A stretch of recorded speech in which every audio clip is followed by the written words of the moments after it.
Till that even after 2 atomic bombs had been dropped on Japan in World War II, the movement against surrender was so strong that there was an attempted coup against the emperor to stop the capitulation. And an even crazier story about the Japanese surrender. Some soldiers continued fighting, for years after the war ended. One soldier even carried on fighting for over 20 years. He was the last of his group, out in the jungles on an island somewhere in the Pacific. He continued to attack locals thinking they were enemies. They had to bring out a Japanese commander to convince him to surrender, which he finally did, and he was given free passage back to Japan. Holdout, or Wiki Japanese holdout. Remember the timeline. First bomb August 6th. Second bomb August 9th. Attempted coup August 14th. Official surrender announcement August 15th. The US was considering whether to drop the third and final bomb in their arsenal or to hold it in reserve for use in the potential land invasion. If it wasn't for the emperor, then Japan would have kept on fighting until there were no Japanese left to do it. Even if it was women, children, and the elderly doing it with sharpened sticks against American machine guns. This is a bit deceptive to say the Japanese were not ready to surrender. They definitely knew it was over before the bombs dropped and were really arguing on the terms.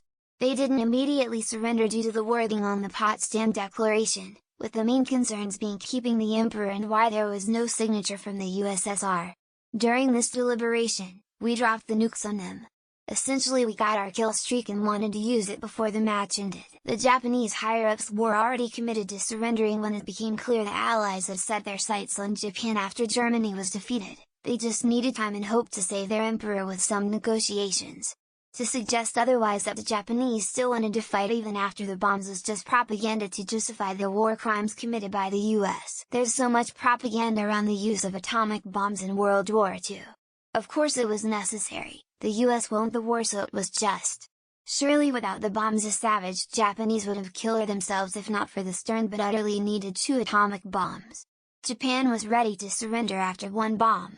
This coup attempt is being largely overblown here. I think it had to do with honor and how Japanese culture and order Asian countries are raised. Example, people call other people differently out of respect, like being younger or older than you, etc. We in USA will never have such thing of thinking because the country has lots of cultures, background being a country founded by immigrants. If the coup was successful, the atom bomb casualties would have for nothing. The subsequent invasion and planned possible deportation of Japanese American internees would have exponentially increased World War II's casualties and devastate Japan to the point it would take decades if ever to recover. And even to this day the Japanese believe they were victims when the bombs got dropped on them.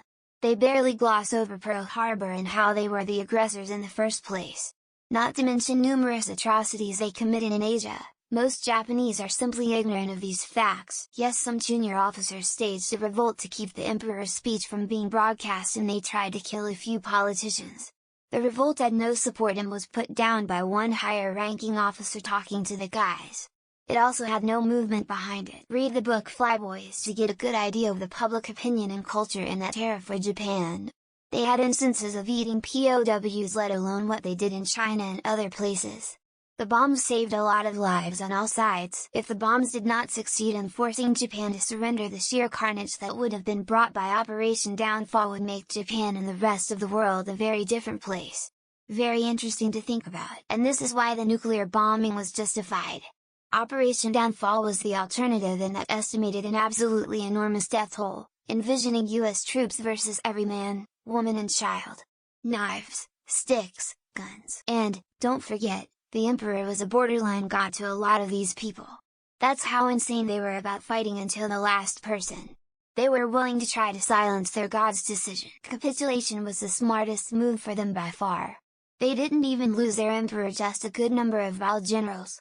The pain of the war was abysmal and was going to keep getting worse. This is the moment when they finally thought, yeah, maybe our culture of our ego of never surrendering and dying on the battlefield is not quite worth wiping our whole civilization over for. Basically they were hoping the Russians were going to come up with a negotiated peace deal, rather than an unconditional surrender, which all went wrong when Russia declared war on Japan. No bro. A smug tanky on Reddit told me all Japanese were on their hands and knees begging the Americans to accept their surrender, but they nuked them twice anyways. Trust me bro. AMT the war cabinet was split 50-50 on surrendering or not when one of them asked the emperor to weigh in, and he chose to surrender. But it wasn't an unconditional surrender still. The amount of brainwashing that went on there is just mind-boggling.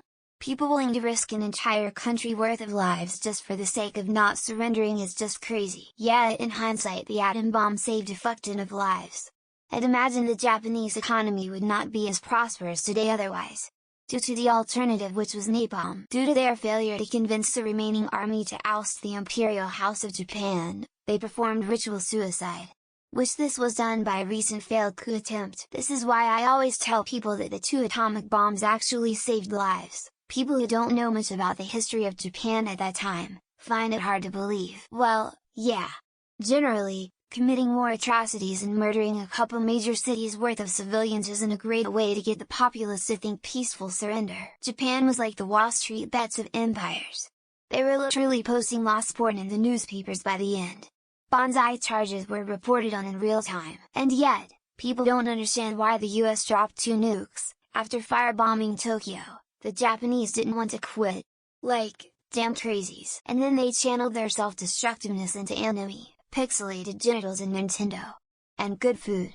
And never not working. The Council of Six, basically the war cabinet, was split 3-3 on surrendering.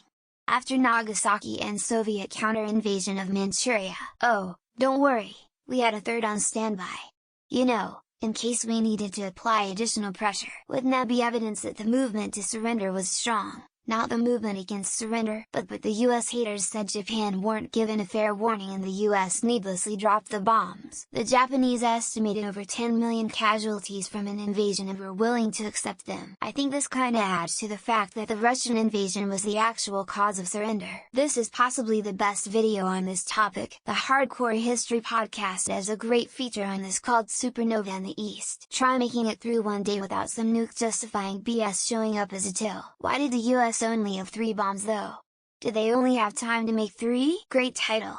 Now I need to look up capitulation to understand the entire sentence. The Japanese Junior Officer Corps just wanted to watch the world burn. It is pretty scary the impact dolphin and whale had on these people. I mean, they have to be out of those bombs now, right? Serious question, why wasn't the military targeted instead?